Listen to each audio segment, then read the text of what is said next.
Saudações, meus caros! No vídeo de hoje nós vamos seguir com a nossa série sobre a história da África e dessa vez nós vamos falar sobre o Império do Mali.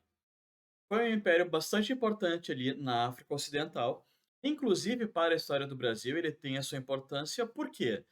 Porque muitas pessoas escravizadas que vieram da África durante o nosso período colonial, eles vieram aqui dessa região chamada de Benin, com povos iorubás que viviam aqui e tal, e alguns deles foram islamizados, né, eles tiveram influência, então, da religião muçulmana, eles converteram ao Islã. E o Império do Mali foi um dos principais responsáveis, né, pela disseminação do Islã nessa região aqui. Então, talvez algumas das pessoas não tenham vindo diretamente do Império do Mali para o Brasil, mas esses africanos islamizados, eles certamente tiveram influência desse grande império que nós veremos aqui, então. Nesse mapa, a gente pode ver algumas questões aqui do Império. Ele se forma a partir dessa região aqui do Sahel, que é uma região influenciada ali, uma região invadida, né, entre aspas, pelo deserto do Saara.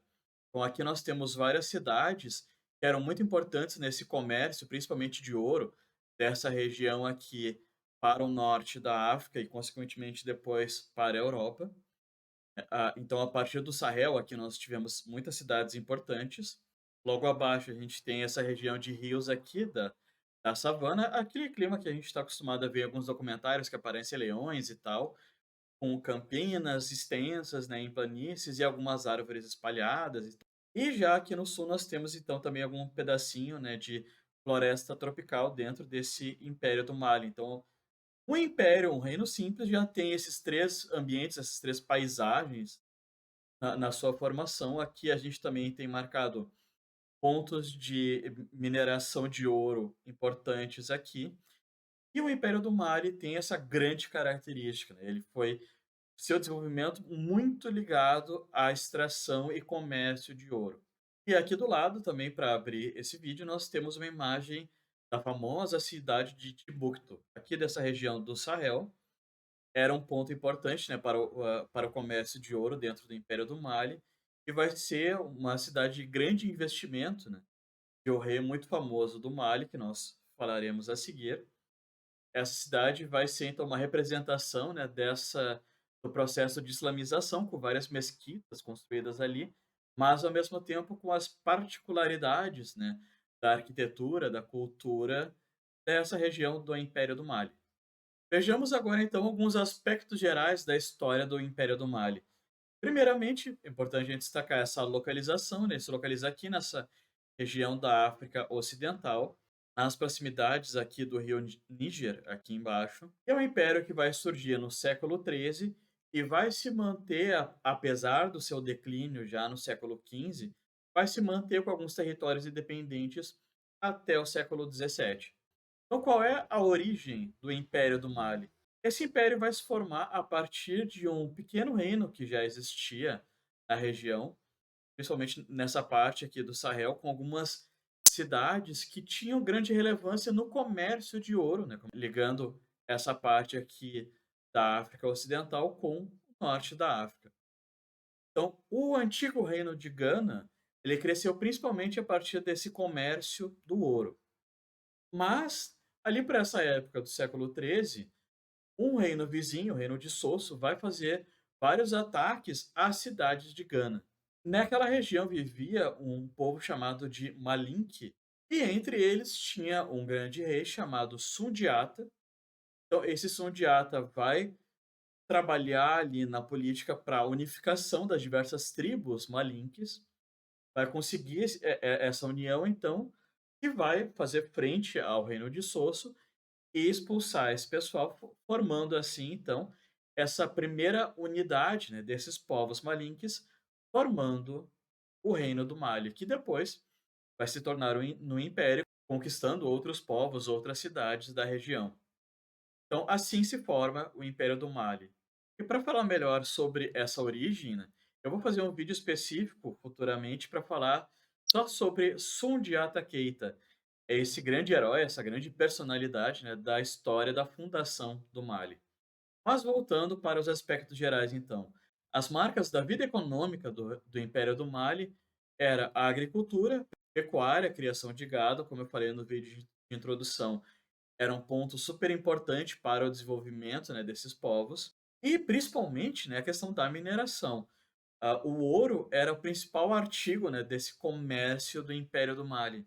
Na questão política, então, nós temos uma monarquia centralizada, então, essa figura de reis, basicamente, né, que vão manter, então, o poder único, mas esses reis vão ter uma série de conselheiros, então, de assessores, de pessoas que vão trabalhar junto com ele, até para mostrar essa questão da unificação, né, diferentes regiões do império. Como eu falei anteriormente, um dos principais possibilitadores de toda essa prosperidade do Império do Mali foi o comércio do ouro. Essa região contava com muitas minas, né, que proporcionavam então uma quantidade, uma atividade bastante intensa nessa mineração. Além disso, né, pela questão do desenvolvimento ali, da proximidade de algumas cidades com o Sahel, né, com essa região ali do deserto do Saara, esse comércio, né, através do deserto foi bastante facilitado. Essas cidades ali eram como se fossem portos, né, para o deserto e organizavam então essa ligação com o norte da África para fazer essa ponte ali das riquezas que vinham e que saíam do Império do Mali. Mas é importante a gente lembrar que, assim, a prosperidade do Mali não era só o ouro, né. Então, esse ouro ele foi utilizado de forma inteligente pelos governantes do Mali para o desenvolvimento das suas cidades, para o desenvolvimento inclusive da cultura, né, desse estado. Então, nós temos como grande exemplo esse senhor que está aqui na foto, o rei Mansa Musa. Eu vou fazer um vídeo também sobre ele futuramente, para explicar um pouco melhor esse período de grande prosperidade no Mali.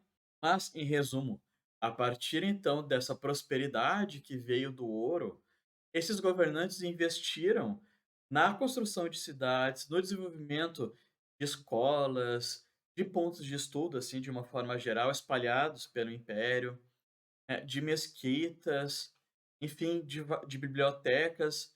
Então, a ideia era não só desenvolver a questão econômica, mas também a cultura do Império do Mali. Então, nessa época, Mansa Musa vai ser um dos principais responsáveis pela islamização, né, por propagar o Islã para todo o Império do Mali, inclusive para regiões vizinhas também. Mas é importante lembrar, então, que o Mali vai pegar esse Islã e vai meio que se adaptar a ele.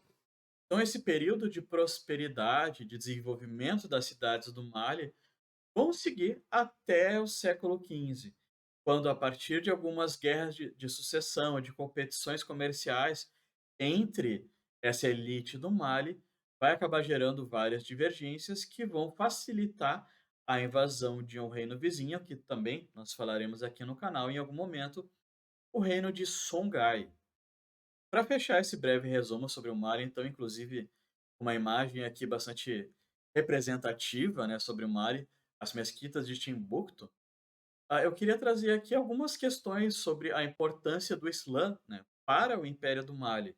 O primeiro ponto que eu quero destacar aqui nesse sentido é que, apesar do Islã ter sido solidificado mesmo na cultura do Mali a partir de Mansa Musa, nós tivemos sim uma presença dessa religião naquele local ali desde antes do Império do Mali se formar. Então, desde o século X, mais ou menos, a gente teve sim presença de povos, de pessoas convertidas ao Islã ali naquela região. Mas, obviamente, com o tempo, essa influência foi crescendo, mas é importante destacar que Mansa Musa abre as portas do Império do Mali para o Islã, não só por uma questão religiosa, mas também por interesses, né, diplomáticos, comerciais do próprio Mali. Por quê? Porque ali naquela região do norte da África, como eu falei, era um ponto importante, né? Era um cliente comercial importante, era uma ponte ali daquela região do Sahel para chegar até a Europa, né, pelo Mediterrâneo. Além disso, era uma ponte também com a Ásia, com aquela região ali do Oriente Médio. Então, se abrir, né, para a religião muçulmana era uma forma também de se aproximar desses povos que ofereciam possibilidades comerciais importantes para o Império do Mali.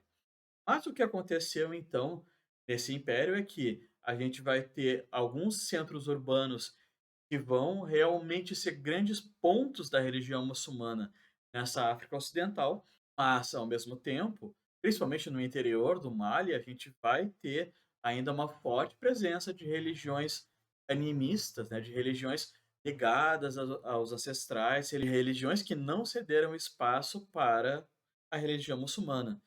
Então, nesse caso, né, a gente tem o Mali com essa grande abertura para o Islã, mas ao mesmo tempo, né, as próprias pessoas que se converteram ao Islã, elas se adaptaram, né, elas mudaram. Inclusive, a gente tem vários relatos de muçulmanos que visitaram o Mali saindo do Oriente Médio, ali da Arábia, por exemplo, e vão estranhar bastante, né, os costumes do pessoal do Mali que tinha se convertido ao Islã. Eles vão achar muito estranho. As mulheres na rua, por exemplo, tinham mais liberdade do que as mulheres lá no Oriente Médio e tal. Então, esse ponto é importante para a gente destacar que essa parte da África vai se abrir para o Islã, mas do seu jeito, com a sua cultura. Bom, pessoal, esse foi um resumo, então, sobre alguns aspectos do Império do Mali. Espero que vocês tenham gostado.